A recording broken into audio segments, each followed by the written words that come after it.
Saludo de toda la casa Moviluz, de todos los hermanos que nos acompañan, así como también de nuestras ovejas de la iglesia misionera Getsemaní, acá en la ciudad de Elkhart, en el estado de Indiana, y de mi esposa, que en este momento está atendiendo unos asuntos familiares. Y gracias a nuestros hijos Raúl y Zuli por esta bendición que nos conceden de poder ministrarles a ustedes. Quiero compartir en primera a Timoteo, capítulo 1, versículos 1 y 2. Luego vamos a leer en segunda Timoteo, capítulo 1, versículos 1 y 2. Y después en Tito, capítulo 1, versículo 4. Y vamos a ver cuál es el común denominador que aparecen en estas lecturas. Todos los libros están uno detrás del otro. ¿O se podía repetir la cita bíblica? Primera a Timoteo capítulo 1, versículos 1 y 2. Luego vamos a pasar a segunda a Timoteo capítulo 1, versículos 1 y 2. Y luego vamos a leer en Tito capítulo 1, versículo 4. Y vamos a ver cuál es el común denominador que el apóstol Pablo utiliza en esta escritura. Dice la palabra: Pablo, apóstol de Jesucristo, por mandato de Dios nuestro Salvador y del Señor Jesucristo, nuestra esperanza.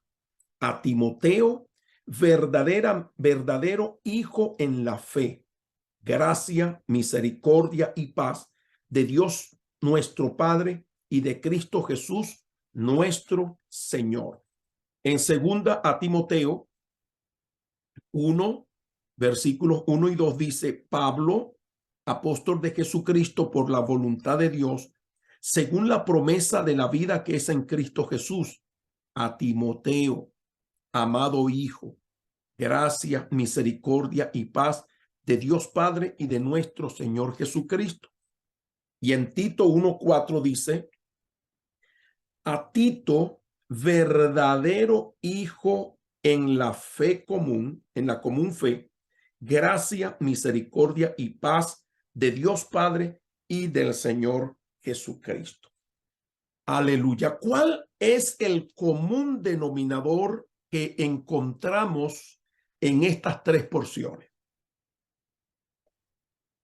Puede abrir su micrófono para responderme.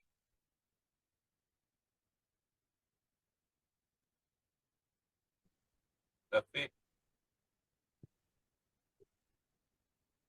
El común denominador que aparece en esas tres porciones. Abre el micrófono, hermana Dharma. Dharma. Dharma. Así tengo una nietita mía acá en la iglesia llamada Daphna. No, esta se llama Daphna. ¿Cuál es el común denominador que encontró usted allí? Gracia, misericordia y paz. ¿Alguien está a favor de la hermana? ¿Alguien encontró otro común denominador?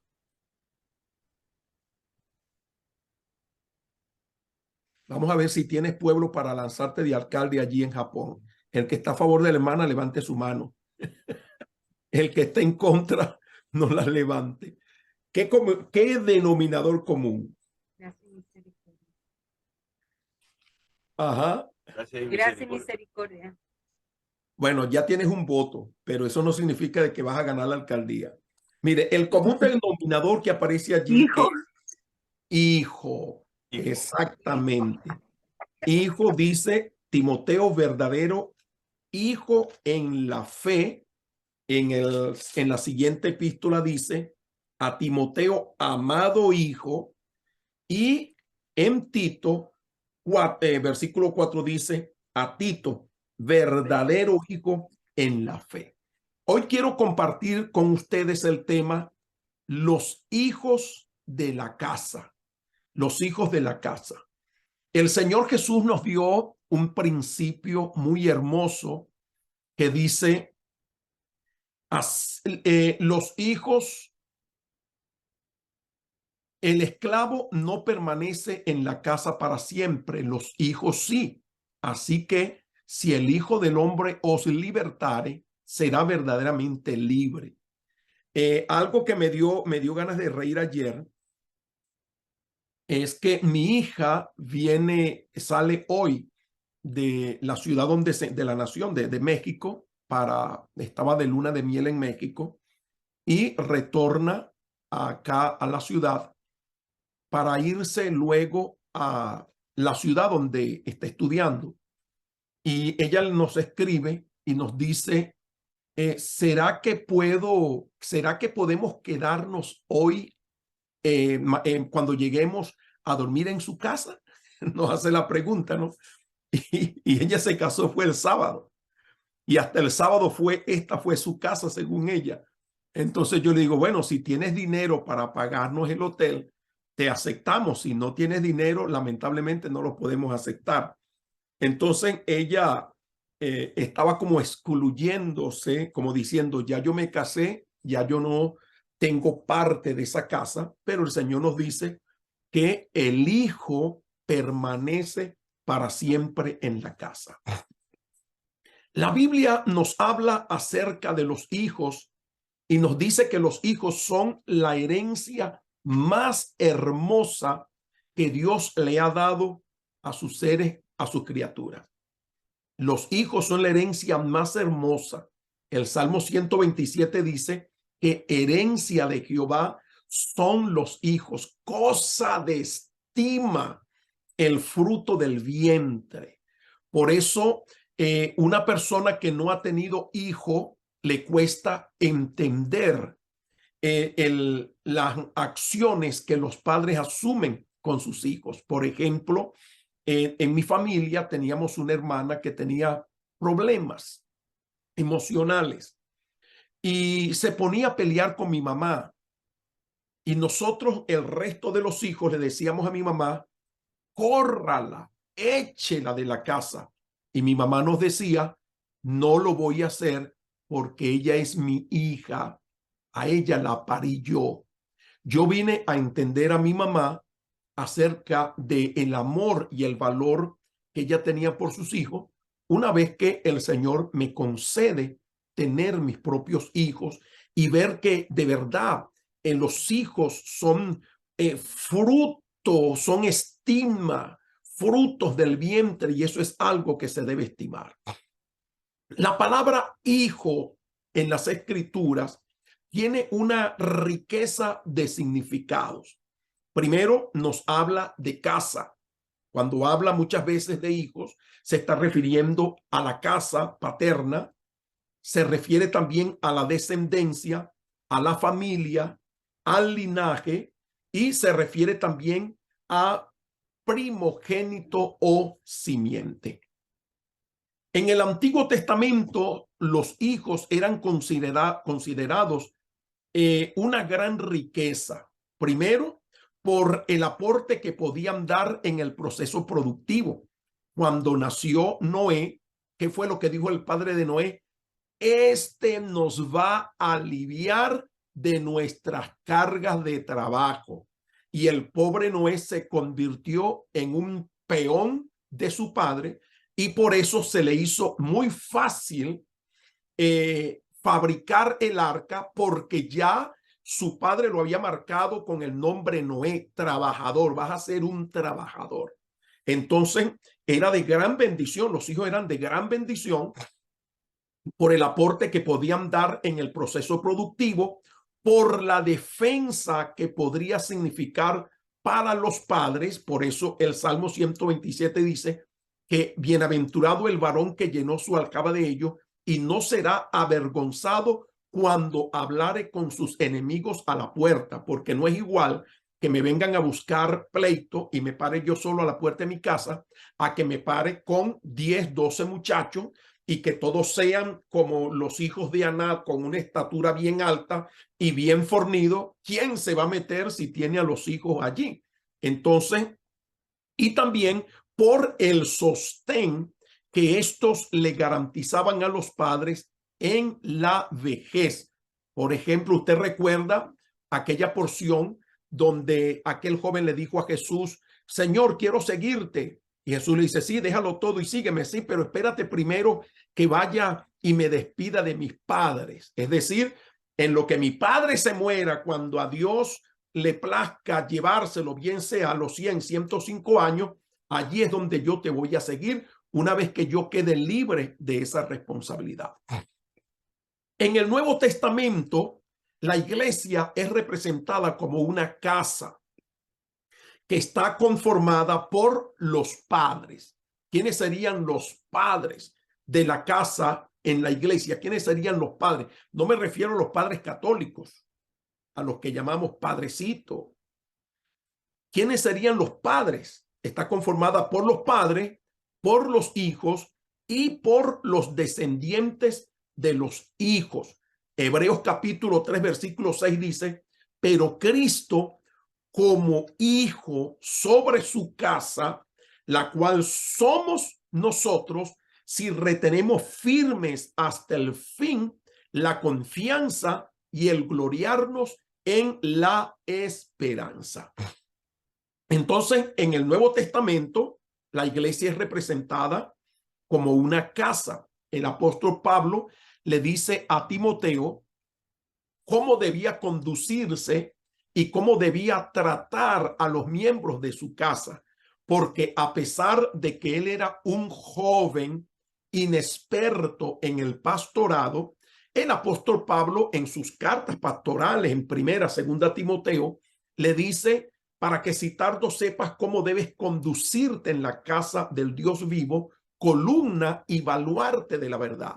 Y le da las recomendaciones. Nadie tenga en poco tu juventud, sé ejemplo. Y le dice, oye, aprende a tratar a los miembros de tu casa. A las ancianas, trátalas como que si fueran tu madre, al igual que a los ancianos. A las jovencitas como tus propias hermanas, con toda pureza y honestidad. Es decir, que hay un orden, hay un trato. Muchos de nosotros venimos de hogares fracturados, disfuncionales, donde nuestros padres venían arrastrando un patrón de conducta desastroso, donde ellos lo aprendieron de sus padres, como fue la violencia doméstica, el maltrato, y muchas veces cuando nosotros no nos despojamos de estos patrones de conducta para entrar en el modelo del reino de los cielos, entonces a nosotros se nos hace difícil aceptar la iglesia del Señor como una casa que está gobernada por padres, que está conformada por hermanos, por miembros de la familia. La palabra hijo en el Nuevo Testamento se usa también para denotar una relación cercana y afectuosa en la fe cristiana, tanto de individuos como grupos. En primera a los Corintios capítulo 4, versículo 17, el apóstol dice, por esto mismo os he enviado a Timoteo, que es mi hijo amado y fiel en el Señor. Primera Corintios 4, 17. Por esto mismo os he enviado a Timoteo, quien es mi hijo amado y fiel en el Señor. Y en Filipenses 2:22 dice, pero ya conocéis los méritos de él, que como hijo a padre ha servido conmigo en el evangelio.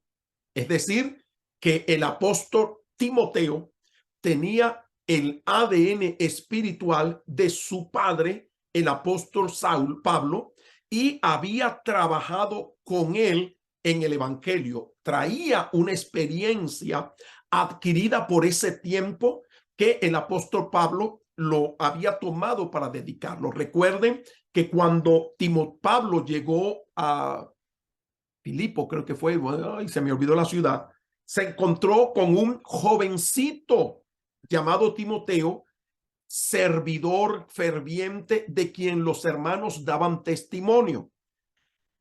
Pablo lo toma y desde esa temprana edad se lo lleva y lo convierte en su hijo espiritual, en su clon. No se sabe si Timoteo era huérfano de padre o si fue que se separaron sus padres o si la mamá de Timoteo era madre soltera, cometió un desliz con un griego y salió Timoteo. Pero lo cierto es de que ante esta ausencia paterna, el apóstol Pablo le brindó esa cobertura paternal.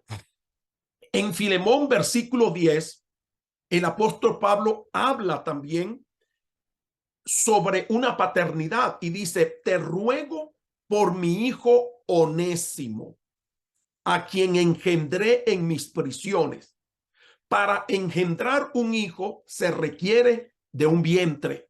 Nosotros los hombres, para engendrar, nosotros engendramos, las mujeres conciben, y para que pueda ocurrir el milagro de la concepción, se necesita de que haya un hombre que lo engendre y un vientre que lo conciba.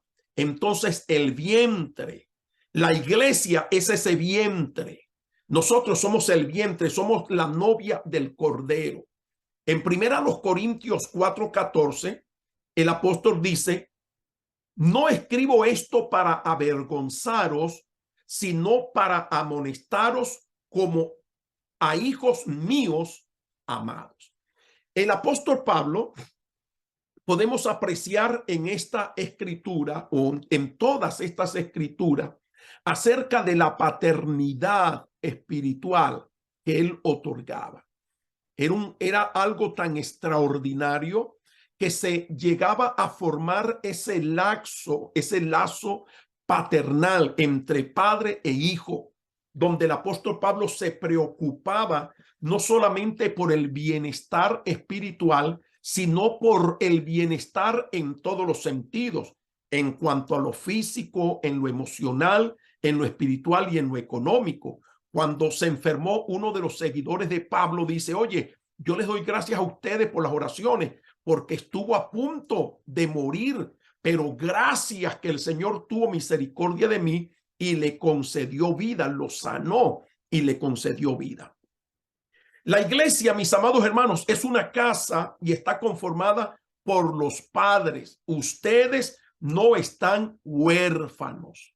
Ustedes no están huérfanos. Ustedes tienen unos padres que el Señor ha levantado para que sean los pastores, así como los esposos Sato estuvieron huérfanos en un tiempo porque los echaron, los menospreciaron, los maldijeron, los hundieron y estaban sin padres, sin cobertura. Y Dios tuvo misericordia de ellos y nos puso en el camino y los adoptamos como hijos nuestros y los amamos como nuestros hijos. Y como padre sabemos darle cariño, sabemos consolarlos, pero también en el momento cuando necesitan una corrección, también le damos la corrección, porque eso es parte de la paternidad espiritual. Porque ¿qué padre no quiere que sus hijos prosperen? Por ejemplo, cuando mi hijo se graduó de la high school, que le tocaba ir a la universidad, como estaba asociado con un grupo de jóvenes cuyos padres no tienen la visión del estudio, del progreso, sino el del trabajo, el de ganar dinero, el de comprar una casa. Él trabaja como un burro o trabaja duro, porque eso es lo que tú vas a lograr. Y mi hijo me dice: papá, yo no voy a estudiar, yo me voy a ir a trabajar a una factoría y después que reúna dinero yo voy a estudiar, porque tú no tienes dinero para pagarme una carrera universitaria. Y yo le dije: hijo, lo siento, usted no se va para ninguna factoría. La factoría que lo espera usted es la universidad. Respiro y liberación vendrán de cualquier parte, pero usted estudia, y si usted no estudia se va para el cielo. Usted saca una carrera universitaria. Si después usted quiere ser un esclavo en una factoría, y ese es su problema, pero ya usted tiene una carrera universitaria. Y él hizo las 1001 para no obtener una beca. y en efecto no le dieron la beca. Y luego cuando reflexiona, yo le digo a él, le digo, pero yo no tengo el dinero, pero Dios sí lo tiene. Y le dije, voy a hacer algo. El domingo mañana yo voy a recolectar una ofrenda para pagar la computadora que compré. Y yo sé lo que dice la Biblia, que todo lo que el hombre sembrar, eso segará. Y si tú siembras, yo estoy seguro que Dios va a proveer los recursos para que tú vayas a estudiar. Y cuando levanto la ofrenda, el primerito en ofrendar fue él. Trabajaba en McDonald's, ganaba como $200 a la quincena y ofrendó $25. Al día siguiente nos íbamos de vacaciones hacia la Florida y cuando vamos de camino tempranito, como a eso de las 6, me llaman. Era uno de los promotores de una universidad y me dice, pastor, ¿cómo está? Le digo, en bendecido, saturado, prosperado y en victoria. Y me dice, ¿será que usted puede venir el día viernes? Yo le digo, ¿por qué? Me dice, pastor, porque hay un muchacho que le tocaba una beca y resulta que renunció a ella. Y aunque hay varios estudiantes que pueden optar, yo siento en mi corazón que usted, que su hijo va a culminar los estudios porque ya yo sé quién es usted, quiénes son ustedes que van a estar encima de su hijo para que curse los estudios. Íbamos de vacaciones, suspendimos, fuimos de vacaciones, cortamos los días de vacaciones y regresamos y estábamos allí tempranito en la universidad. Nos ponen a hablar con la administradora de esa área y ella nos dice, yo no sé, pero yo siento en mi corazón, a pesar de que hay otros estudiantes que tienen mayor opción, pero yo siento darle la beca a usted. Y le dieron una beca 100% a mi hijo. De tal manera que lo único que nosotros pagábamos era $20 para que comprara la comida en la universidad y $20 de gasolina durante una semana para moverse de la casa a la universidad. Y una vez que él sacó sus estudios, le dije, ahora sí, vete a trabajar donde tú quieras. Si quieres ir a recoger lata, vete a recoger lata. Si quieres irte a una factoría, vete a una factoría. Si quieres, ya hazlo, pero ya tienes una carrera. Esa es la preocupación de nosotros como padres. Entonces, ¿qué ocurre? Que en el aspecto espiritual, nosotros también queremos que nuestros hijos crezcan, que nuestros hijos hereden nuestro ADN, que nuestros hijos, que lo que se manifieste en nosotros, se manifieste también en nuestros hijos. El Señor Jesús lo declaró. Las cosas que yo hago, las hago porque las vi hacer a mi Padre. Es decir, esa es la herencia, ese es el patrón de conducta que yo he recibido. Entonces, ustedes no están huérfanos. Tienen unos padres, así como sus pastores tienen unos padres que son los apóstoles, mi persona y mi esposa, la apóstol Lislibé, quienes hemos sufrido dolores de parto para que sean engendrados en el cuerpo de Cristo, en el ministerio. Ahora bien, ¿qué espera Dios de los hijos de la casa? Yo no sé si se me fueron porque veo que apagaron las cámaras. ¿Están todos activos? Gloria a Dios. Amén. Están todos activos, Amén. pastor. Gloria al Señor. Hágame una reacción. Mándeme algo allí, una carita feliz que está allí atento. Ahora bien, ¿qué espera Dios de los hijos de la casa? ¿Qué espera Dios? ¿Qué espera usted de sus hijos? Mire, yo espero de mis hijos que mis hijos me honren. Mi hijo mide 6 pies, 1,80 m. Uy, es altísimo y fuerte.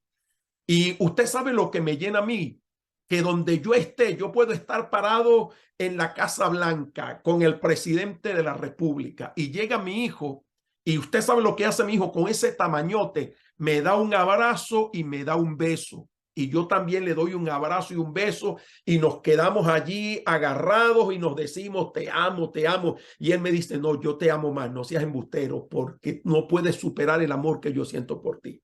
Lo mismo ocurre con nuestra hija. Lo hace conmigo, lo hace con su mamá, porque eso es lo que ellos vieron acá en la casa. Y eso es algo que me satisface. ¿Qué más deseo yo de mis hijos? Que aparte de amarme y de honrarme, Oye, que mis hijos sean fieles a mí. ¿En cómo va a ser esa fidelidad? Estoy enfermo. Ayúdame, socórreme. Necesito que cumplas la palabra. Honra a tu padre y a tu madre, que es el primer mandamiento con promesa. ¿Y cómo se cumple ese mandamiento? Asígnale peso a tus padres. Darle dinero a tus padres. ¿A quién tú debes honrar? Primerito a Dios. ¿Cómo se honra a Dios? Con nuestros bienes, con nuestra ofrenda y con nuestra vida. ¿Y cómo honro a mis padres? De la misma forma como honro a Dios. A Dios le doy el diezmo, a mi padre le voy a dar también un diezmo, una cuota, una mensualidad, una semanalidad para que mis padres estén bien. Entonces, ¿qué espera Dios de los hijos de la casa? Primero, fidelidad. Fidelidad es una actitud de alguien que es fiel. El esclavo no permanece para siempre. El hijo sí. El hijo permanece, aunque se case, el hijo sabe que tiene una casa. Aunque el hijo se vaya para la China, el hijo sabe que tiene unos padres y que tiene una casa. El hijo pródigo, a pesar de haber sido infiel, cuando se le acabó todo, ¿en quién pensó? En la casa. ¿Y cómo pensó? Con una forma humilde, reconociendo de que él había menospreciado la fidelidad que debió expresarle a su padre, que le había dado todo. Y cuando estaba en aquella condición tan paupérrima, ¿qué fue lo que dijo? ¿Cuántos jornaleros hay en la casa de mi padre? Pero esto es lo que yo voy a hacer. Él se sentía excluido porque había retirado su herencia y decía, ya yo no tengo nada que me pertenezca. Lo que está ya le pertenece a mi papá y le pertenece a mi hermano mayor.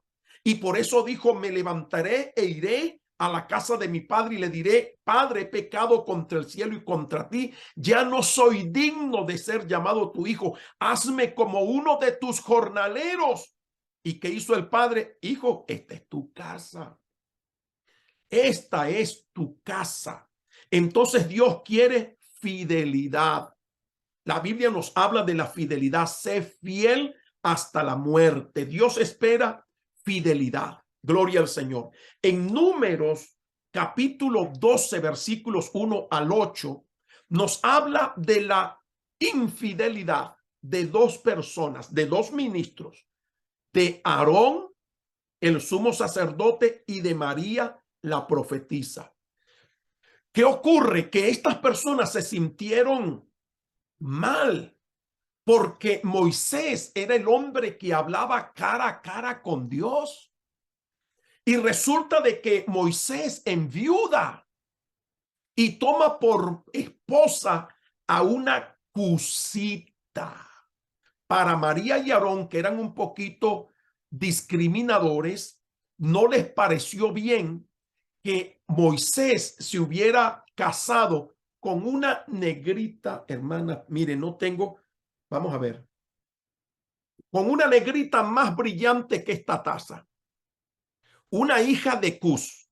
Aquello, lo único blanco que tenía eran los dientes.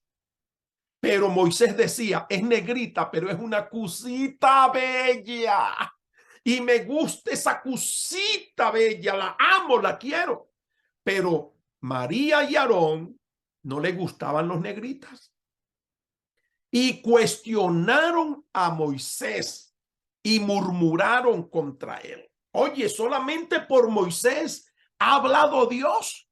Y es que acaso que yo no soy la profetisa que dancé con los panderos y con las mujeres cuando los egipcios flotaban allí en el mar. Oye, no es Aarón mi hermano. O Aarón diría, no soy yo a quien Dios comparó con Dios. Cuando le dijo, como el profeta, cuando le dijo, tú serás Dios y Aarón será tu hermano y tú pondrás las palabras en la boca de Aarón. ¿Cómo se le ocurre a Moisés esto? ¿Y cuál fue el resultado de esa infidelidad? Oye, María se llenó de lepra. Por 7 días estuvo fuera del campamento. ¿Y cuál fue la respuesta de Dios? le dijo a Aarón y a María y a todo el pueblo: cuando haya profeta entre vosotros, yo le hablaré por medio de sueños, de visiones, de revelaciones y de enigmas. Mas no así con mi siervo Moisés, que ha sido fiel en toda la casa de Dios. Con él yo voy a hablar cara a cara, pero en cambio con ustedes por medio de sueños, de visiones y revelaciones. Por esa jurisprudencia, hoy nosotros pasamos trabajo, que tenemos que, Dios nos da una palabra y nos da un sueño, y tenemos que reventarnos en oración para buscar la interpretación del sueño. Antes no era así, pero cuando ellos mostraron la infidelidad para con Moisés, que era fiel, era el padre de la casa, resulta de que Dios dijo: ahora van a pasar trabajo cuando yo les hable, porque van a tener que descifrar el enigma, van a tener que orar duro para que entonces mi espíritu les dé la revelación de lo que yo les estoy mostrando en el sueño, para que a través de esa oración sus vidas sean quebrantadas. Entonces, Dios espera fidelidad. Sea fiel con sus padres. Honra a tu padre y a tu madre. Sé fiel, Raúl y Zuli, con tus apóstoles, así como yo soy fiel con mi apóstol, así como soy fiel con mi iglesia. Entonces, sea fiel. La infidelidad es algo condenado por Dios. ¿A quién más se le debe ser fiel? Para con los ministros. Hebreos 13:7 dice: acordaos de vuestros pastores que os hablaron la palabra. Considerad cuál haya sido su conducta e imitad su fe. Honre a su pastor. Su pastor no es su enemigo, su pastor es el padre. Y así como los padres corregimos a nuestros hijos, también corregimos a nuestras ovejas, porque lo que nosotros queremos como padres es que nuestras ovejas crezcan y lleguen al lugar donde nosotros no pudimos llegar. Ser la fidelidad también para con la casa. Primera Timoteo 3:15, mire lo que nos dice. Entre tanto que se dice, uy, me equivoqué de la cita, vamos a ver, creo que es la segunda. Vamos a ver si es la segunda. No, está bien, estoy en la 3:15.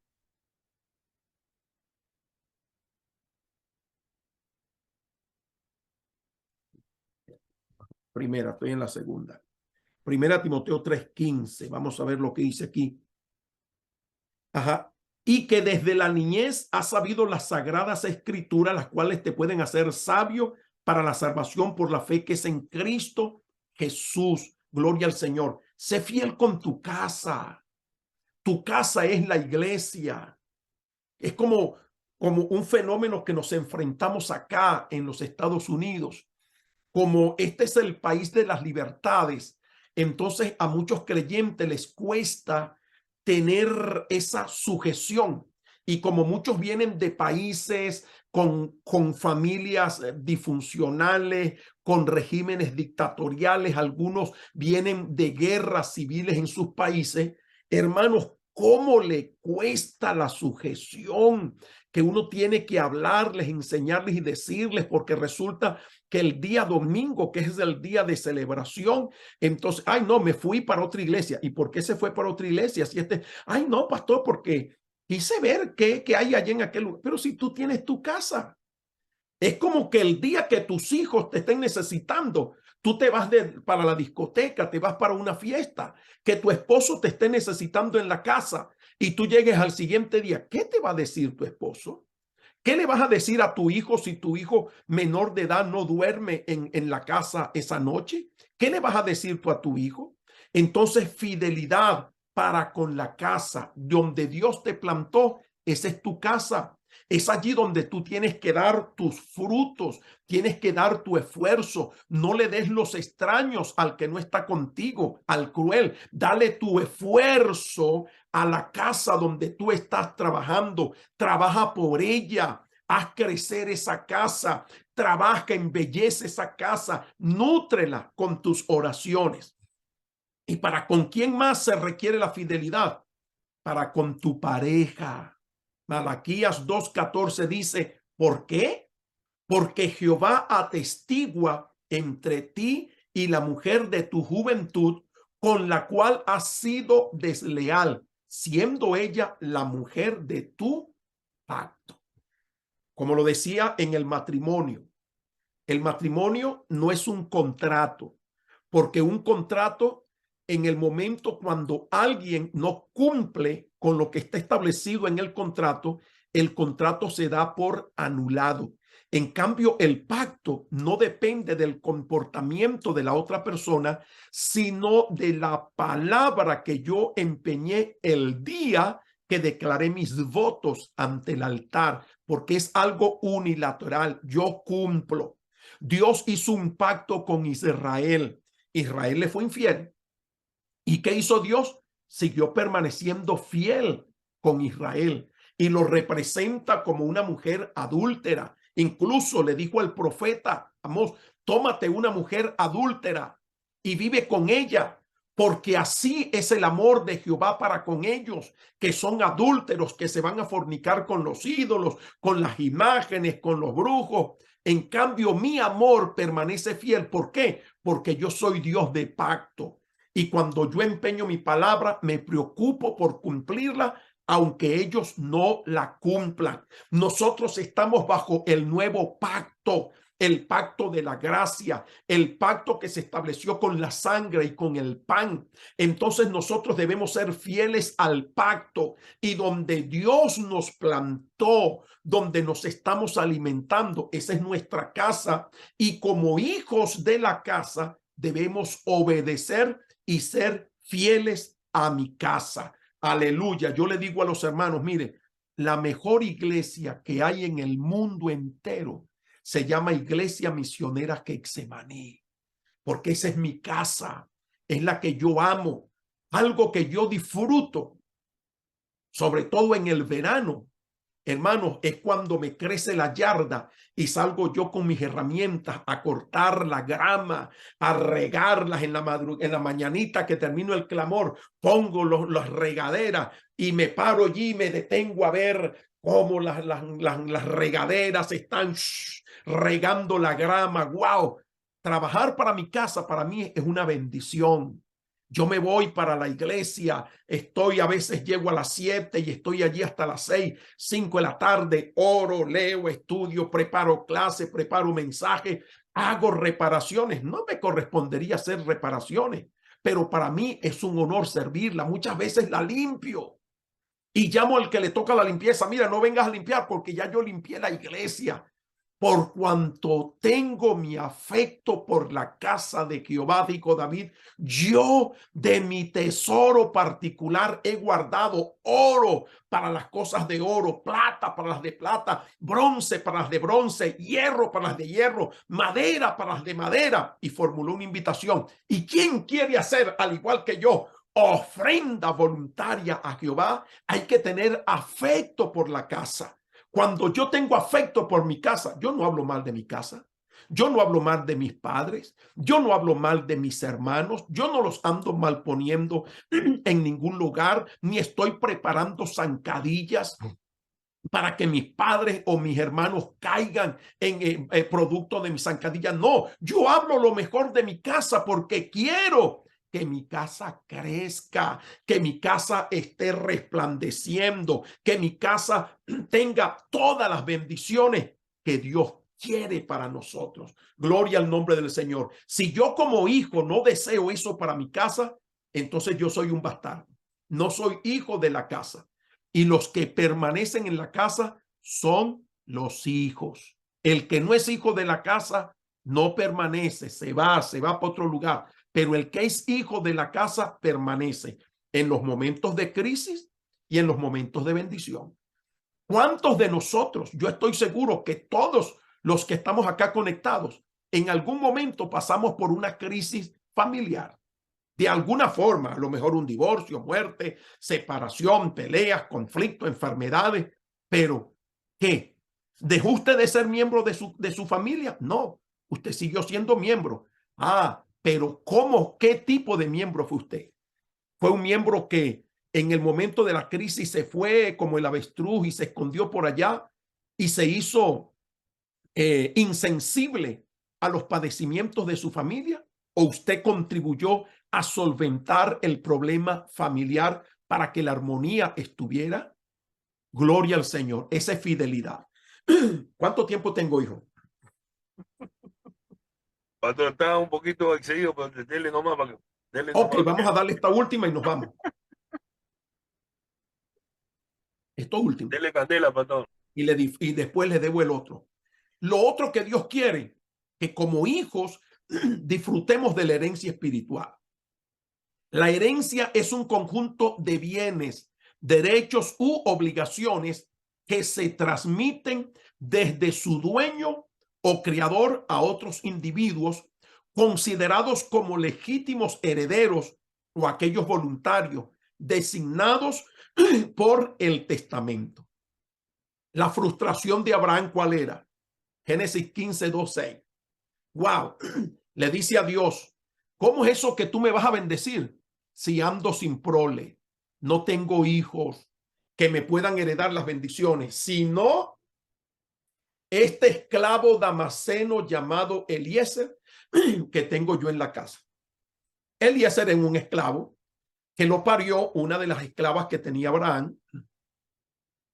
Y el muchachito era agraciado y creció allí entre Abraham y Sara y era muy querido porque era un niño muy agraciado. Abraham le agarró cariño al punto que Abraham dijo, wow, este muchacho me robó el corazón y este es el que me va a heredar porque no tengo hijo. ¿A quién le voy a dejar esta fortuna cuando Sara y yo nos muramos? A Eliezer. Y le dice, si no, este damasceno Eliezer, que no es mi hijo. Y Dios le dijo, no te va a heredar este damasceno Eliezer, sino un hijo que va a salir de tus entrañas. Aleluya. ¿Quién va a heredar a la familia Sato? Un hijo salido de las entrañas. Algunos de ustedes se llegan a morir los Satos, se los llega el Señor a enviar para otro mundo, para otra ciudad, para otra nación. ¿Quién va a heredar? Uno de ustedes que son hijos. Esos son los herederos, no los extraños. Gloria al Señor. Hay varios tipos de herencia. La económica, conjunto de bienes, derechos y obligaciones que se transmiten de una persona a otra. Está la herencia cultural. Se refiere a las tradiciones y costumbres que se heredan de generación en generación, muchas de las cuales vienen relacionadas con prácticas ocultas que ofenden a Dios. Ustedes invalidan el mandamiento de Dios por los mandamientos humanos, que el lavarse las manos, que el lavar los platos. Lava lo que está dentro, porque lo que contamina el hombre no es lo que entra, sino lo que sale, porque lo que de él sale, del corazón sale, y de allí salen los adulterios, las fornicaciones, las brujerías, los hechizos, las rabias, todas esas malicias salen de acá adentro. Esa es la herencia cultural. La biológica nos habla de los genes que se transmiten de los padres biológicos a los hijos. Por ejemplo, el pelo, el color de los ojos, etcétera. Mire, yo nací, el pelo que yo tengo es un pelo quieto, porque mi madre era una morena pelo quieto. Pero como yo he pasado, ya antes pasaba mucho trabajo con los peluqueros que no me sabían afectar. Entonces, cuando yo me caso, mi esposo y yo nos metimos en ayuno y oración para que mis hijos no salieran con el pelo quieto y salieron con el pelo de mi papá y con el pelo de la mamá y del papá de Lili, de mi esposa. Y en el matrimonio le dijimos a mi hija que ellos tenían que orar y ayunar para que mis nietos no salgan con el pelo del abuelo. Es como una vez Alan García, expresidente del Perú, en su primer mandato, tuvo una pelea con el politólogo que le hacía los discursos. Y Alan García era un hombre que tenía muy mal genio, como lo dijo también la inteligencia de los Estados Unidos que publicó Wikileaks.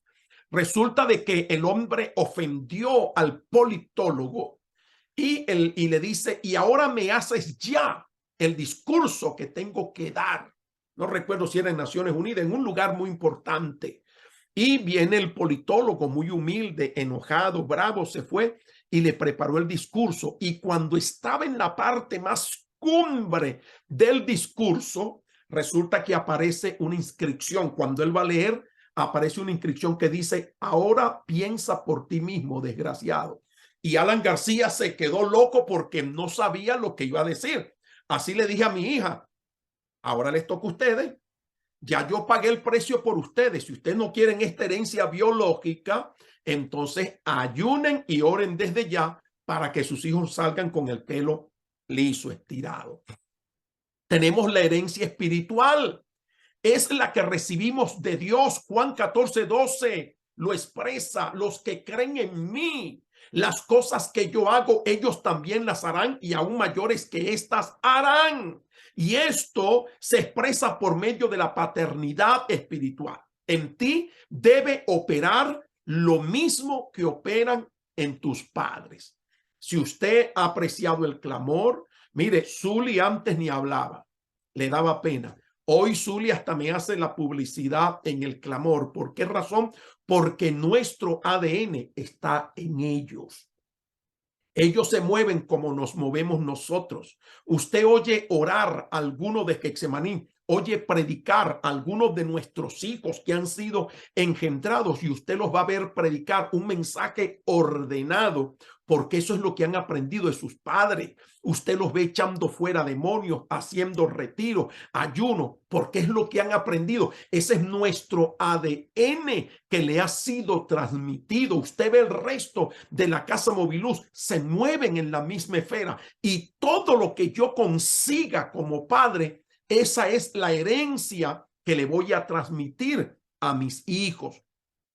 Si el padre, la Biblia dice que así como es el sacerdote, así es el pueblo. Si el padre es un frío, si el padre es un adúltero fornicario, eso es lo que va a transmitir a esa persona. Pero si el padre es un hombre de Dios, que se mueve en los milagros, en lo sobrenatural, eso es lo que se va a manifestar en la iglesia. Yo tengo en la iglesia una oveja que cuando nosotros llegamos comenzamos a probar para ver quiénes eran los que sabían orar y quiénes no. Y los comenzamos a realizar vigilias y yo los ponía, pasa tú fulano de tal hora por esto, pasa tú fulano de tal hora por aquello. Y había una oveja que cuando ella pasaba se entraba en la euforia, Señor, y no estaba hablando en lengua. Era que no tenía vocabulario. Tenía unción, pero no tenía vocabulario. Y en la medida en que comenzó a escucharnos, a orar, a escucharnos, a orar, la mujer comenzó a incorporar vocabulario, lo que nos escuchaba. Una vez me dijo, pastor, yo quiero orar como usted ora, que usted tiene una fluidez de palabra. Y yo le dije, bueno, hija, eso se logra muy fácil. Número uno, leyendo la Biblia. Número dos, meditando, memorizando textos bíblicos. Número tres, oye al que sabe orar e incorpora lo que debes incorporar.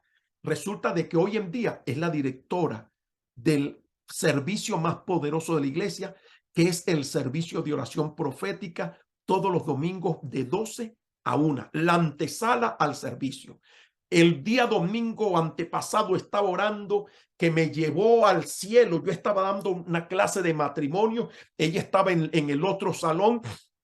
Y era tan profunda aquella oración, tan poderosa, orando por el nuevo local, que el día sábado, en el matrimonio de mi hija, Dios me habló. Y wow, Señor, hasta en una boda donde estoy saboteando y deseando comer y jugar con mi hija antes que se me vaya, vienes tú y me interrumpes esta felicidad para darme una noticia súper extraordinaria. Entonces, esa es la herencia espiritual. En ustedes tiene que operar lo que lo que Dios nos ha dado en nosotros. Timoteo era el clon de Pablo. Los mismos dones que operaban en él, operaban en su hijo Timoteo. Filipenses 2:22 dice, pero ya conocéis los méritos de él, que como hijo a padre ha servido conmigo en el evangelio. Los padres de esta casa tienen una marca y esa marca identifica a la iglesia. Gloria al Señor, porque cada uno de ustedes opera nuestro ADN espiritual, opera en los esposos satos y de los esposos satos es transmitido a los hijos de la casa. Gloria al nombre del Señor. Entonces hay una herencia genética que Dios nos ha dado, por lo tanto debemos darle buen uso para la expansión del reino. Es por ello que te debes duplicar. Es por ello que debes entrar en esa batalla. Yo le doy gracias al Señor cuando Raúl me dijo, nos están conectados en el clamor y doy gloria a Dios por esto. Yo tengo ovejas que se levantan a las 3 de la mañana para irse a trabajar porque entran a las 4. Algunos a las 5 y cuando van de camino van conectados. A otros que le permiten tener el teléfono en su lugar de trabajo, se ponen los audífonos y conectan el clamor y allí van trabajando y conectados y orando en la mente. Gloria al nombre del Señor. Entonces, hermanos queridos, hijos amados, esta es la palabra que el Señor tiene. El hijo permanece en la casa para siempre porque esa es su herencia. El hijo va a ser fiel a la casa, fiel en todo, fiel en su testimonio público, fiel en la asistencia de la iglesia, fiel con el sostenimiento de la iglesia, fiel con el sostenimiento del pastor, del cuerpo ministerial, fiel en todas las áreas, preocupado por el crecimiento, no se conforma con el grupo, sino que siente un grande amor para que la casa crezca, para que se llenen. Como dice la Biblia, tu mujer será como vid que lleva frutos a ambos lados de la casa y tus hijos como columnas labradas. Dios quiere esa bendición. Así que vamos a orar al Señor para que esta palabra impartida halle cabida en su corazón, sea atesorada y puesta en práctica. Señor mi Dios, te damos gracias por esta bendición que tú nos concedes y honor de ministrarle a nuestros hijos y nietos en este día. Gracias por la tecnología, Señor, que nos permite vernos cara a cara e impartir sobre sus vidas el consejo divino y los frutos espirituales, como dijo el apóstol Pablo. Hoy nosotros, con la autoridad que nos confiere tu palabra, así como hemos sido fiel en la casa de Dios, como hemos sido fiel con nuestra cobertura, como hemos sido fiel con nuestra iglesia y con las iglesias que hemos fundado y pastoreado. Señor, así nosotros desatamos este principio de fidelidad, Dios mío, de hermandad, de amistad, para que en cada uno de ellos se manifieste, que cada uno pueda honrar, Señor, esta casa, ser tenido como un verdadero hijo, reconocer la paternidad espiritual, así como nuestros hijos Raúl y Zuli la reconocen en nosotros. Pedimos que tú les bendigas, que tú les honres, que tú les ministres, Señor, y los hagas 1000 veces más de lo que son ahora, en el nombre poderoso de Cristo Jesús, por tu palabra. Gracias te damos, mi Señor. Amén. Bien, mis amados hijos, gozo y corona mía, Dios me les bendiga. Gracias a mis hijos Raúl y Zuli y gracias a esta descendencia preciosa de mis nietos, la segunda generación, por estar allí conectados, y gracias por ese maravilloso trabajo que están haciendo allí en Japón. Yo sé que mi Señor les va a visitar de una manera extraordinaria y van a dejar de ser una casa pequeña para ser una casa grande, numerosa, que no solamente va a impactar a Japón, sino a toda Asia. Así como a Pablo cuando estaba en Tesalónica, en Éfeso, toda Asia fue a la casa alquilada que tenía Pablo para recibir la palabra. Así le van a llegar a ustedes para recibir esa unción y poder que el Espíritu Santo deposita en sus vidas. Dios me les bendiga, Dios me les guarde. Dios le bendiga al Amén. apóstol. Poderosa la palabra de Dios. Que Dios siga usando de una manera poderosa su vida, pastor. Ha sido de mucha bendición para nosotros, para toda la iglesia de aquí de Japón, Jadano. Y bueno, estamos muy contentos. Muchas gracias por estar con nosotros, mis siervos, ¿verdad? Que Dios añada la bendición a su palabra. Amén. Amén. Así es. Nosotros vamos a continuar aquí Dios orando. le bendiga, pastor. Dios me les bendiga, mis hijos. Dios me les guarde. Dios Les le bendiga. amamos, les queremos. Amén.